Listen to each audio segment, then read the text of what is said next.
দলের ভারপ্রাপ্ত আহ্বায়ক কামরুজ্জামান তুষার উপস্থিত আছেন।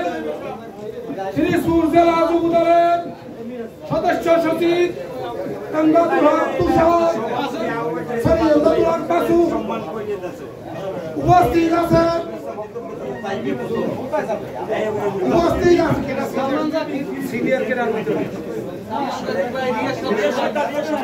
উপস্থিত আছেন উপজেলা যুব দলের জেলা যুব দলের যুগ্ম আহ্বায়ক রিয়াজ সর্দার, উপস্থিত আছেন জেলা যুব দলের যুগ্ম আহ্বায়ক সালমান জাকির, উপস্থিত আছেন সাবেক ছাত্র নেতা জেলা যুব দলের যুগ্ম আহ্বায়ক তানজির হোসেন শাওন সহ পিরোজপুর জেলা যুব দলের মঠবাড়ি উপজেলা যুব দলের যুগ্ম আহ্বায়ক মঠবাড়ি 11 ইউনিয়নের যুব দলের নেতৃবৃন্দ সহ মঠবাড়িয়া উপজেলা বিএনপির সদস্য সচিব, সাবেক ছাত্র নেতা, সাবেক যুব নেতা সহযোদ্ধা আবু বকর সিদ্দিক বাদল সহ মঠবাড়িয়া উপজেলা বিভিন্ন পর্যায়ের নেতৃবৃন্দ।